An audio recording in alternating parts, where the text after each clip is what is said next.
अस्सलाम वालेकुम। कैसे हैं आप सब? उम्मीद करती हूँ कि सब खैरियत से होंगे। बड़ी ईद पर ख़वातीन पर बड़ी ज़िम्मेदारी आयद होती है। इन ज़िम्मेदारियों को निभाने के लिए मैं आपसे कुछ टोटके शेयर कर रही हूँ। फ्रीज़र में गोश्त कैसे रखें? गोश्त को धोकर छलनी में रख लें। जब पानी नुचड़ जाए तो इनको प्लास्टिक की थैलियों में डालकर इनके पैकेट बना लें। बहुत बड़े पैकेट ना बनाएं। 1 किलो गोश्त से बड़े पैकेट हरगिज़ ना बनाएं।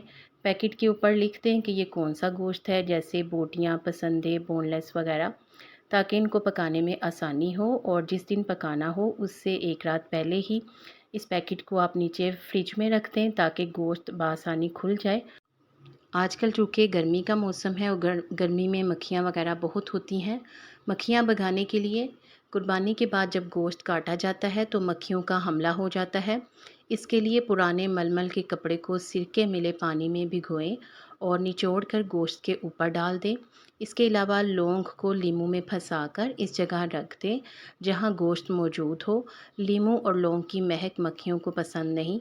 लेवेंडर की महक से भी मक्खियों को नफ़रत है। घर के दाखिली दरवाज़े पर लेवेंडर का पौधा लगा दें तो मक्खियों का घर में दाखिला भी कम हो जाता है। या फिर आप इसके फूल घर के अंदर रख दें। इसके अलावा लेमन ग्रास के तेल को भी मक्खियाँ भगाने के लिए इस्तेमाल किया जा सकता है। गोश्त काटने के बाद गोश्त की स्मेल हर तरफ हो जाती है। किचन में पुदीना गोश्त की स्मेल को दूर करता है। पुदीने की एक गड्डी लेकर इसे शीशे के ग्लास में गुलदस्ते की तरह खड़ा करके पानी भर लें और पुदीने की खुशबू से मक्खियाँ नहीं आएंगी, क्योंकि पुदीने की खुशबू भी मक्खियों को पसंद नहीं। इस तरह किचन से खुशबू भी आएगी और मक्खियाँ भी दूर रहेंगी। हाथों से बू कैसे दूर करें? गोश्त मांजते वक्त हाथों में बू बस जाती है। इसके लिए आपने ये करना है कि सूखा आटा ले लें या फिर बेसन लेकर हाथों को अच्छी तरह मलकर धोएं, या फिर आधे लीमू का रस ले लें और 1 चम्मच चीनी हाथों पर खूब रगड़ें। फिर बाद में हाथ धो लें। हाथ बिल्कुल साफ़ हो जाएंगे, स्मेल नहीं आएगी। सिंक की बू। सिंक से गोश्त की स्मेल ख़त्म नहीं होती। गोश्त धोने के बाद सिंक में बू रहती है। इसके लिए 1 कप सिरका ले लें और उसमें 1 कप ही पानी शामिल करके स्प्रे बोतल में भर लें।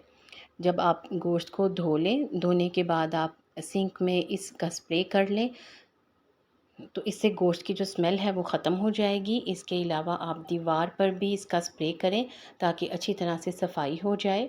और गोश्त वाले बर्तनों को भी सिरके मिले पानी से साफ़ किया जा सकता है। ये छोटे छोटे टोटके हैं जो ज़िंदगी को आसान बनाएंगे। और वीडियो को लाइक कर दें प्लीज़। लाइक करने में कंजूसी ना किया करें। खून का धब्बा।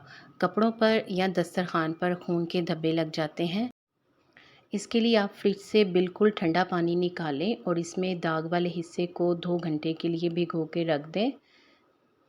फिर इसे निकाल कर किसी भी डिटर्जेंट से धो लें।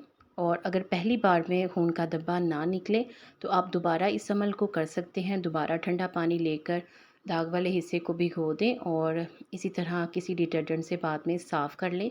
इंशाल्लाह धब्बा बिल्कुल साफ़ हो जाएगा। गोश्त की स्मेल। कुर्बानी के गोश्त का टेम्परेचर ज़्यादा होता है।